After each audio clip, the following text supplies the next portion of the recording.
네, 할렐루야. 12월 26일 화요일 짱목과 말씀 수다의 시간입니다. 오늘 주시는 말씀은 열왕기야 23장 31절에서 37절의 내용의 말씀인데요. 하나님 말씀을 보시겠습니다. 요아스가 왕이 될 때의 나이가 23세라. 예루살렘에서 석 달간 다스리니라. 그의 어머니의 이름은 하무달이라. 림나 예레미야의 딸이더라.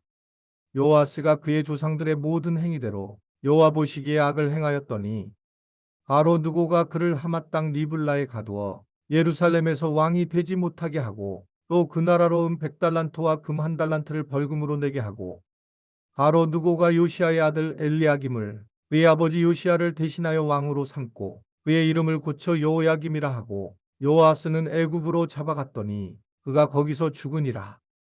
여호야김이 은과 금을 바로에게 주니라. 그가 바로 느고의 명령대로 그에게 그 돈을 주기 위하여 나라에 부과하되 백성들 각 사람의 힘대로 액수를 정하고 은금을 징수하였더라.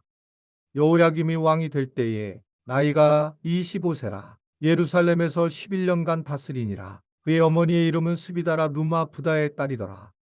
여호야김이 그의 조상들이 행한 모든 일을 따라서 여호와 보시기에 악을 행하였더라.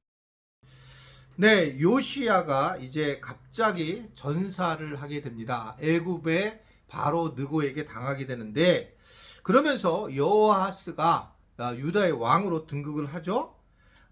문제는 아버지 요시야가 하는 것을 따라하지 않고 조상이 했던 것들을 다시 돌아가서 악을 행하는 그런 모습을 보이게 돼요. 결국은 즉위한 지 3일 만에 애굽왕 느고가 그를 3개월 만에 느고가 그를 다시 내려버립니다. 그리고 결국 림나에 가두고 예루살렘에서 왕이 되지 못하도록 그렇게 하게 됩니다. 여호아스는 정직하고 경건한 아버지를 따르지 않고 결국 자기의 어떤 악한 모습을 따르면서 포로로 전락하게 되는 것을 볼 수가 있습니다. 왜 그럴까요? 아버지의 본을 따르지 아니하고 그리고 신앙의 본을 따르면 될 텐데 그렇지 못하면서 자기 뜻대로 살아가는 모습을 보이게 됩니다. 그래서 우리가 무엇보다 경건의 삶을 배우는 것이 굉장히 중요하다라고 하는 것을 볼 수 있어요.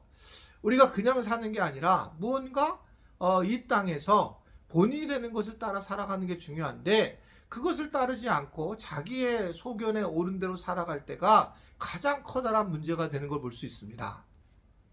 신앙생활하면서 정말 겸손하게 목회자가 뭐 자기보다 훌륭하지 않고 뛰어나지도 않을 수도 있고요. 뭐 공부도 덜 할 수도 있고 뭐 이럴 수 있지만 겸손하게 목회자를 위하는 그런 분들을 보면 정말 그분들이 하나님을 사랑하고 사모하는 것을 저는 보게 됩니다.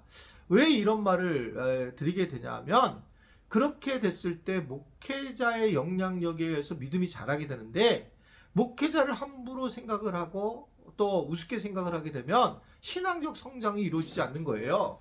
어떤 경우에는 막 목회자의 이름을 대서 뭐 장목사가 뭐 또는 동학이가 이렇게 얘기를 하는 경우 뭐 저 앞에서는 괜찮지만 이게 다른 자녀들이라든지 또 다른 그 성도들끼리 이런 얘기를 하게 되고 또 이제 부목회자들에 대해서 막 약간 반말 비슷하게 하게 되는 것은 정말 조심하셔야 돼요. 그것은 우리가 그 목회자보다 더 나서가 아니고 목회자를 아버지라고 영적인 아버지로 생각을 하면서 우리가 존경할 때 목회자가 목회자가 되는 것이지 목회자 스스로가 나는 여러분 존경받아야 됩니다 이렇게 얘기하는 건 이건 이상한 사람이죠.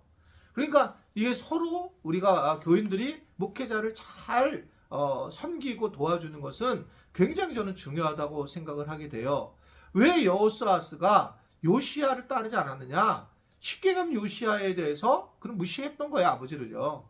그러니까 그랑 아버지 신앙과는 상관이 없이 그냥 무시해버린 겁니다. 그러니까 그걸 따르지 못하고 자기 방식대로 옳은 대로 따르면서 어려운 상황이 나중에 되고 그냥 뭐 왕이 되는데 금방 쫓겨나고 그러한 상황이 되는 것을 우리는 엿보게 되는 것입니다. 이것이 영적인 그러한 목회자 관계 속에서도 나타난다라고 생각하는 거죠. 특히 이번에 이제 뭐 20대 목회자들도 있고 30대 초반들이 또 이렇게 있는데 저는 젊은 분들이 와서 우리 교회를 막 활성화시키는 건 너무 좋지만 혹시라도 젊은 목회자들이 왔다고 해서 정말 함부로 대하지 않았으면 좋겠고 잘 하실 거예요. 저희가 뭐 여태까지는 그렇게 한 분들이 없는데 혹시라도 그런 마음을 갖게 되는 겁니다. 그래서 우리가 목회자를 중심으로 해서 잘 살아가야 되고 그랬을 때에 이제 목회자들이 하는 설교에 따라서 피드백 반응도 하고 나가야 된다는 거죠. 말씀을 들을 때에 내가 취사 선택하면 안 돼요. 요 말씀은 내랑 생각이 같으니까 나는 이걸 따르지만 저 말씀은 내가 나랑 안 맞으니까 따르지 않겠다.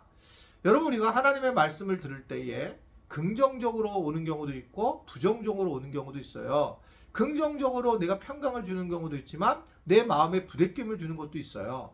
그럴 때에 이거를 내가 그냥 인정해야지. 저 사람은 저 목사님은 저 전도사님은 나랑 안 맞아. 이렇게 정리하게 되면 여호와 아스같이 된다는 거예요. 여호와 아스같이.